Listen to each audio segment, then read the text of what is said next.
매주 만나는 정치 이슈 뉴스 시사회 장성철 공론센터 소장과 함께하겠습니다. 안녕하십니까? 네, 안녕하세요. 첫 텔레비전 토론회 보셨지요? 네. 어떠시던가요? 다 잘하셨어요. 지지층들이 보기에는 네. 다 잘했고 상대 후보는 잘 못했고 이제 그렇게 평가를 하시는 것 같은데 이제 평론가의 입장에서 좀 비판적으로 바라보면 네.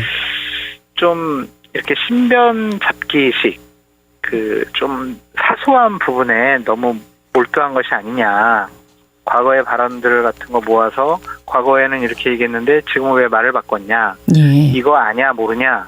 뭐 이러한 TV 토론이었던 것 같아요. 예.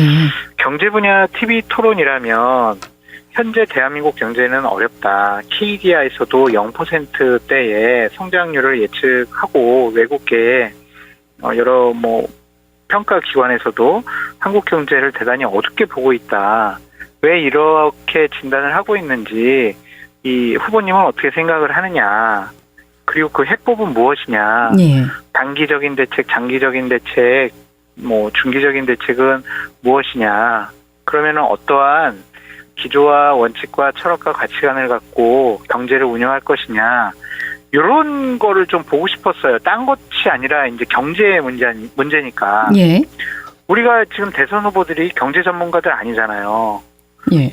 그렇지 않아요? 맞아. 세부적인 뭐 경제학적 용어를 동원을 해가지고 막 어려운 얘기하면서 그런 얘기를 듣고 싶기보다는 이 경제를 어떻게 해 나갈 것이냐 큰 담론, 원칙론적인 얘기를 했었어야 되는데 그런 부분은 좀 부족해 보여서 안타까웠어요. 그러지 못했던 이유가 준비가 부족했을까요? 아니면 준비는 다 돼 있는데 그냥 토론의 방식이 그렇게 흘러가니까 이야기를 못했을까요? 두 개가 섞여 있는 것 같아요. 뭐 당연히 TV 토론 하니까 각 후보들은 준비를 철저히 하고 리허설도 했을 것으로 좀 예상이 되는데요. 예. 어쨌든 짧은 시간 안에 상대방을 좀 이겨야 된다. 공격을 해야 된다. 뭐 그러한 생각을 많이 하고 계셨을 테니까 예. 좀 상대방이 당황해할 수 있는 그런 질문들 위주로 네. 좀 여러 가지 얘기가 오고 간 것 같다라는 생각이 드네요. 그래도 각 후보별로 평가를 좀 해보신다면 이재명 후보의 경우는 어떠시든가요? 뭐 내용보다는 네. 다른 후보들이 좀 많이 속칭 긁었어요. 좀 당황시키려고 여러 가지 공격적인 질문도 하고 답변도 안 들어보겠다고 하고 그랬는데도 네. 좀 감정을 그렇게 극하게 드러내지 않으시고 냉정함을 유지하신 부분 예. 그건 인정을 받아야 될 것 같고요.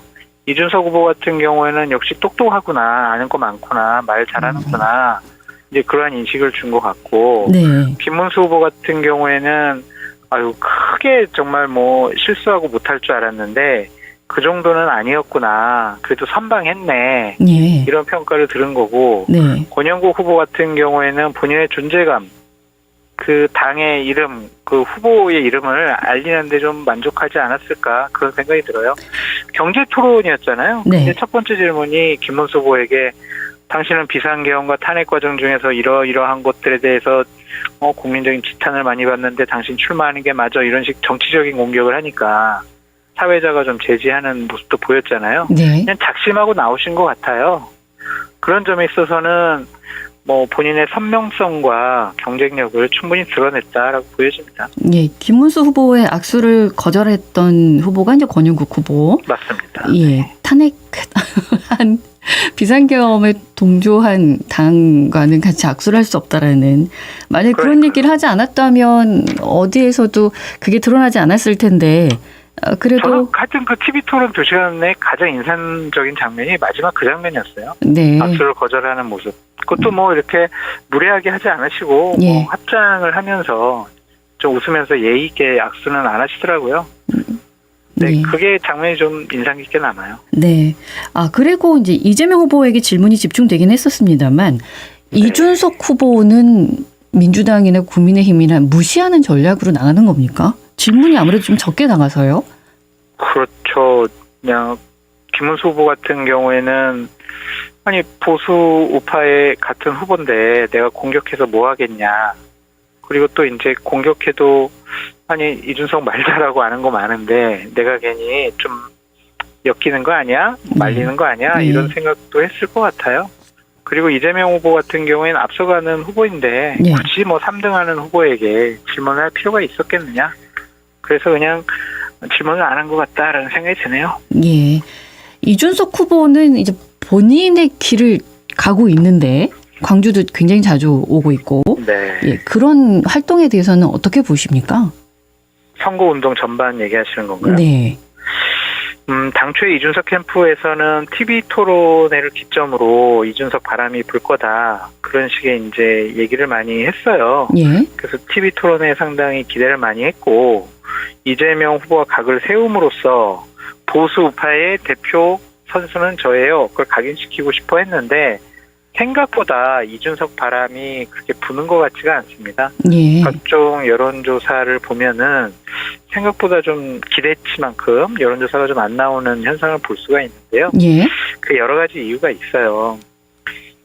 그냥 국회의원 지역구 선거는 그 좀 면적이 좀 작잖아요. 작으니까. 네. 그러면은 이제 내가 잠 안 자고 24시간 뭐 열흘 정도 선거운동 하면 지역 유권자 거의 한 번 만날 수 있지만 네. 지금 이거는 넓잖아요, 면적이. 전국이죠. 그러니까 본인 혼자만의 노력으로 전국 단위 선거를 커버하기는 힘들다라는 생각이 들고, 또한 국회에서 세가 없잖아요. 내 편 들어주는 사람도 별로 없단 말이에요. 네. 혼자 뛰고 있어요. 그게 좀 힘겨워 보이기도 하고, 어느 정도 제3후보가 의미 있는 득표를 얻으려면 지역이 기반이 되어야 해요. 그러니까 2007년도 이명박, 이회창, 정동영 이분들이 나왔을 때 이회창 후보가 영남 TK하고 충청도에서 네. 득표율 2등을 했어요. 그래서 이제 그 선거 이후에 뭐 자민당? 자유민주연합 뭐 이런 걸 만들었잖아요. 그래서 충청도에서 의석수를 얻어가지고 원내정당이 됐었는데, 그렇게 한 지역에서 몰아주지 않으면은 어느 정도 일정한 득표를 얻기가 쉽지가 않아 보이더라고요. 2018년도 같은 경우에 안철수 후보가 그렇게 좀 선전할 수 있었던 것도 호남에서 40%의 득표율을 얻었었거든요. 네. 그러니까 20% 초중반에 득표를 할 수 있었는데, 전국적으로 놓고 보면 이준석 후보를 특정 지역에서 밀어주는 분위기는 없어요. 그래서 지금 득표율에 좀 한계가 있지 않을까, 그런 생각이 듭니다. 그러면 이준석 후보는 지역 기반이 어디다라고 딱히 말할 수 있는 장소는 없고, 그럴 땐 본인이 그래도 생각하고 있는 곳이 있지 않겠습니까? 이곳은 공략해야겠다라고 하는, 어디로 잡은 것 같으십니까? TK죠. 왜냐면은 첫 번째 이제 선거운동이 벌어졌을 때 TK 네. 지역부터 갔어요. 네. 거기서 이제 보수의 적자로서, 보수의 미래로서 좀 자신이 인정을 받아야 되겠다. 특히 TK 지역에서. 네. 그렇게 생각을 했는데, 지금 워낙 구도가 지금 뭐 민주당과 국민의힘 구도가 탄탄하게 자리 잡고 있어가지고 네. 그거를 뚫을 수가 있을까, 그런 생각이 듭니다. 이제 대선까지 한 2주일 정도 남았는데, 맞습니다. 예, 네. 보수 단일화 얘기는 끊임없이 나오고 있고, 그냥 오늘 결론을 내시죠. 말씀해 주시죠. 네. 안 한답니다, 이준석 후보가. 그 얘기는 원래부터 했었습니다만 정말로 안 하겠습니까? 안 한답니다. 안 한다는 질문이 나와가지고 본인도 괴로운가 봐요. 내가 왜 해요? 막 이런 식으로 얘기를 하더라고요. 안 하는 이유는 뭐랍니까? 본인은 이제 이번에 완주함으로써 네. 보수와 정치의 미래로서 뭐 차기 지도자로서 이렇게 인정받고 싶어 하는 거죠. 예. 근데 이제 단일화를 하게 되면은 거대 정당 소속된 후보랑 단일화 하게 되면 예. 소수 정당 후보가 이기기가 힘들어요. 예. 그러면은 본인 출마도 못하는 것도 되고, 예. 또한 김문수 후보 같은 경우에는 윤석열 전 대통령과 같은 입장, 탄핵에 또 반대하는 입장을 내세웠잖아요. 예. 본인과 정체성이 맞지를 않아요. 추구하는 가치관, 뭐 목표, 철학도 맞지가 않아요. 그런 후보랑 단일화했다 나중에 정치적으로 공격받을 수밖에 없죠. 명분과 실리를 둘 다 잃는다. 예. 난 안 한다. 그렇게 얘기를 하더라고요. 예. 국민의힘의 선거운동에 대해서는 어떻게 보십니까? 이제 윤석열 전 대통령이 탈당하고 난 후에 한동훈 전 대표가 이제 합류는 했고, 네. 홍준표 전 시장은 어떻게 봐야 됩니까? 홍준표 전 시장은 나를 잊지 말아요 지금 전략 같아요. 나는 뭐 탈당을 했고 정치 정계를 떠난다고 했지만 네. 뭐 국민의힘이나 뭐 정치권이 나를 원하면 내가 다시 한번 생각해 볼게 막 이래서 자꾸 나를 잊지 말아요 이렇게 본인의 이미지를 주고 싶어 하는 것 같은데 대선이 끝날 때까지는 귀국 안 하실 것 같아요. 그러니까 만약 본인이 들어와가지고 네. 국민의힘 후보의 손을 들어주면 판세가 휙 바뀌어가지고 역전승할 수 있다. 그러면은 이제 힘을 보탤 수 있겠죠. 예. 근데 본인이 와서 김문수 후보 손을 들어준다고 한들 이 큰 흐름과 구도를 바꾸기는 쉽지가 않잖아요. 예. 그럼 새로운 정권 들어서는 쪽과 척지게 되고 감정이 상할 수가 있기 때문에 그냥 이번 대선판에는 안 끼는 게 좋은 것 같다라고 생각을 한 것 같고요. 예. 한동훈 후보는 방금 5시부터 부산에서 선거운동을 하기 시작을 했죠. 예. 근데 김문수 후보랑 같이 있는 모습은 찍히고 싶어 하는 것 같지가 않아요. 그냥 김문수 후보가 다니지 않는 다른 곳에서 다른 방식으로 표를 이끌어 오겠다 이런 얘기를 하던데 예. 그것을 김문수 후보나 국민의힘 지도부가 좀 좋게 볼까 그런 생각이 좀 들어요. 그러면 한동훈 왜냐하면은 예. 전 대표는 어떤 걸 보여주고 싶어서 그렇게 활동을 할까요? 본인 선거운동 하러 다니는 것 같아요. 그냥 대선 이후에 전당대회가 열리면 나는 당대표에 출마해서 국민의힘을 변화시키고 개혁할 거야 라는 생각을 강하게 갖고 있는 것 같아요. 예. 그런 차원에서 그냥 전국 다니면서 국민들이 듣기에 좋은 언론적인 명분 있는 얘기를 하고 다니고 싶어 하는 것 같습니다. 왜냐하면 국민의힘이 지금 윤석열 전 대통령의 아류 정당, 윤 어게인 정당이라고 봐도 무방할 만큼 선대위의 중요한 역할을 하시는 분, 특히 김문수 후보 같은 분도 윤석열 대통령과 호흡을 같이 해왔잖아요. 네. 그러니까 한동훈 후보로서는 같이 하는 것이 본인의 정치적인 미래에 큰 도움이 되지 않는다라는 생각을 한 것 같습니다. 예, 알겠습니다. 양 당이 다 외연 확장을 한다 그래가지고 김상욱 의원은 민주당에 입당을 했고, 네. 김계리 변호사 국민의힘이 들어가려고 했더니 잠깐 뭐 심사위가 있다라고 해서 이건 어떻게 보십니까? 민주당 얘기부터 말씀을 드리면 보수 쪽 인사들이 지금 많이 지지 선언을 하고 있죠. 허은하 전 개혁신당 대표, 김상욱 의원, 뭐 이런 분들. 네. 그런 분들이 이재명 후보가 얘기하는 통합의 상징적인 또 이미지를 줄 수가 있는 것이고 중도 보수 쪽의 외연 확장에 실질적인 결과물이다라고도 자랑할 수가 있는 거죠. 또한 이제 허은하 전 대표 같은 경우에는 이준석 후보를 견제하고 공격하는 데 활용할 수 있을 것 같고 김상욱 의원은 내가 왜 국민의힘을 나오게 됐는지 국민의힘 집단은 몹쓸 집단이야라고 공격하는 중요한 공격수 역할을 할 수가 있을 것 같아요. 그래서 두 가지 측면, 통합이라는 측면과 상대 진영을 아프게 할 수 있는 공격수의 역할을 한다는 측면에서 민주당으로서는 선거운동하기 상당히 편한 그러한 흐름과 상황과 구도를 만들어가고 있다라고 보여지고요. 외연 확장은요.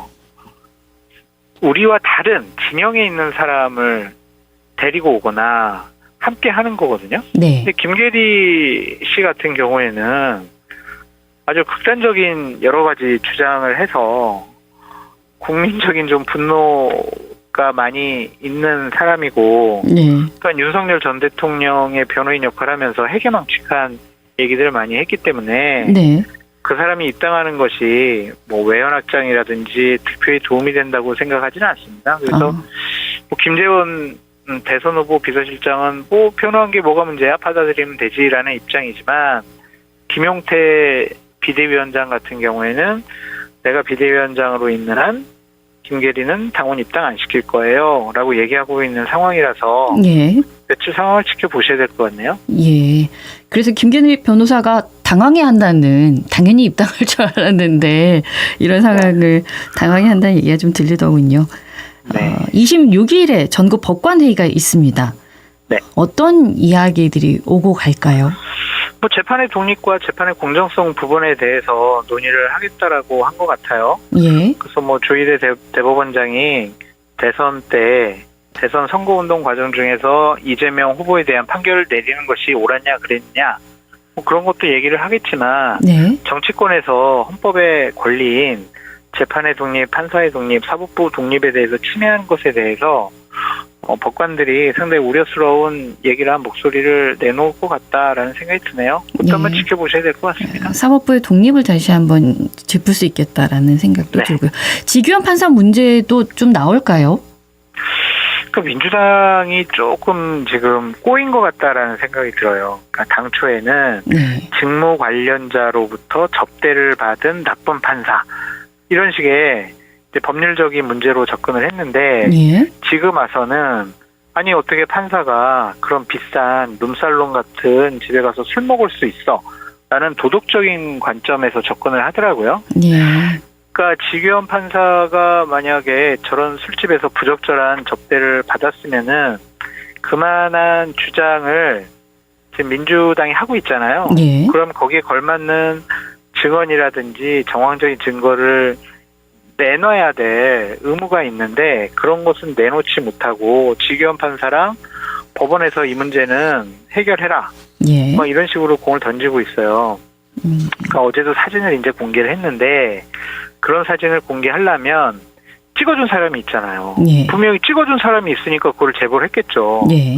그러면 그 사람의 녹취를 뭐 증언을 따서 사실은 이 자리에는 누구누구가 있었고 술값은 누가 냈고 어떠한 얘기들이 오고 갔다. 그래서 지규현 판사가 직무 관련자로부터 불법적인 접대를 받았다. 나쁜 사람이다.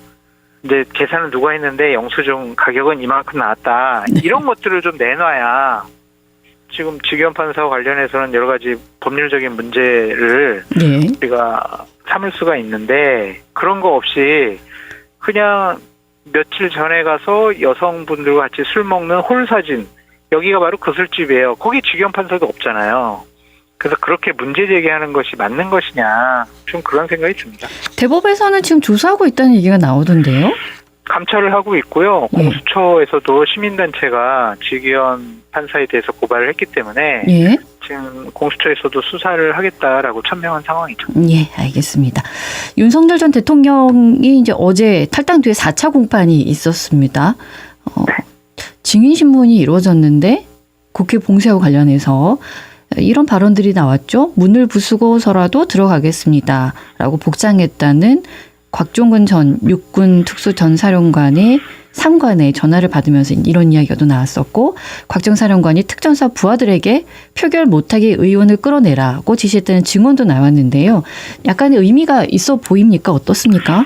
그렇죠. 이진우 수방사령관도 그 얘기가 이제 기억이 난다. 이런 식으로 증언을 했다고 하더라고요. 예. 본인만 지금 부인하는 거잖아요. 예. 윤석열 전 대통령이. 그러니까 부하들은 지금 자신의 불법적인 명령에 의해서 감옥에도 가 있고 재판에도 받고 있는 그런 상황인데 예. 본인 살려고 자기는 그런 말 한 적이 없다라고 부인하는 것은 참 뻔뻔하고 무책임하고 비겁한 행동이다. 그렇게 보여집니다. 예. 그래서 본인이 부인을 하더라도 여러 증언자들, 정황적인 증거, 뭐 문자 이런 것들이 다 남아있기 때문에 예. 부인만 한다고 해가지고 빠져나가기는 어렵지 않을까 그런 생각이 들고 예. 너무 좀 법정에 출두하는 모습이 당당해 보여가지고 참 저 보는 저로서는 상당히 좀 화가 많이 나더라고요. 예, 예. 뭐 이것도 약간의 신변잡기식 이야기가 될 수도 있겠습니다만 김용태 비대위원장이 대통령 후보 배우자 텔레비전 생중계 토론을 제안을 했는데 네. 다들 반응이 좋지 않아요. 아니 뭘 가지고 토론할 거예요. 그러면은 초밥은 왜 사 먹었습니까? 뭐 명품백은 뭘 좋아합니까? 뭐 이런 거 할 거예요. 뭘 할 거냐고요. 이 얘기는 왜 나왔을까요?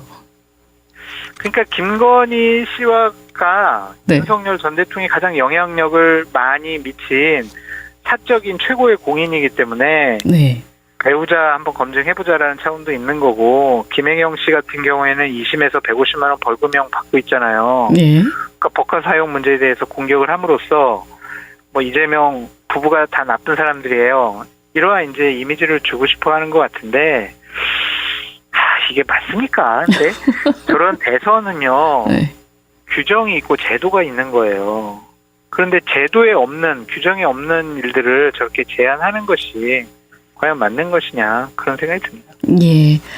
어쩌면 큰 틀의 대선 전략이 없는 것인가 하는 생각도 좀 들어서요. 없어요. 그냥 스트라이크 존에 공을 던져야 네. 삼진을 잡을 수가 있는데 네. 그냥 던지는 것 같아요. 일단 그냥 포수에게 공을 던지자. 네. 그게 뭐 땅볼이든 하늘로 하이볼이든 그냥 일단 던지고 보자 그런 차원인 것 같습니다. 김용태 비대위원장이 어떻게 행동을 하느냐를 지켜보고 있는데 특별히 뭔가 나오고 있지는 않아요, 지금까지는? 그래도 윤석열 전 대통령은 탈당을 이끌어냈으니까 그건 상당히 용기 있고 네. 비대위원장으로서 잘한 일이다라고 칭찬을 할 수밖에 없는 상황인데 예. 초선의 젊은 비대위원장이 감당하기에는 이 대선이라는 엄중함 그리고 구도의 불리함 이런 것들이 좀 힘겨워 보인다라는 생각이 듭니다. 예, 그래도 본인에게는 좋은 기회가 되겠죠? 기회일지 독일지 모르겠어요. 만약 이 대선이 질 가능성이 많잖아요. 예. 그걸 총지휘했던 비대위원장이란 말이에요. 네. 아무리 구도가 나쁘다고 하더라도 그 꼬리표는 따라붙고 그 과정 중에서 본인의 정치적인 역량과 여러 가지 판단이 제대로 국민에게 인정을 받지 못하거나 당 의원들에게 깊은 인상을 남겨주지 못하면 예. 그냥 한 소모품으로 전락할 수밖에 없겠죠. 근데 그 정도 생각은 하고 비대위 자리를 받았을 텐데 어떤 생각으로 그 자리를 받았을까요? 그 정치인들은요, 우리랑 DNA가 다르다고 제가 몇 번 말씀드렸는데 네.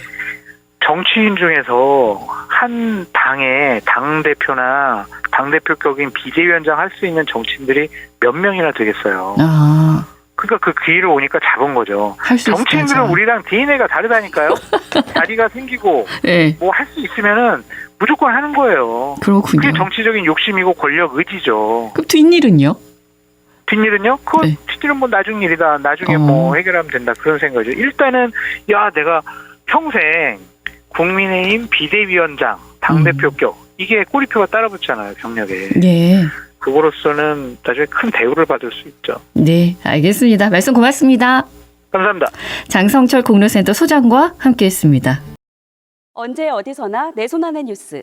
강주 MBC 뉴스 유튜브 구독으로 함께하세요.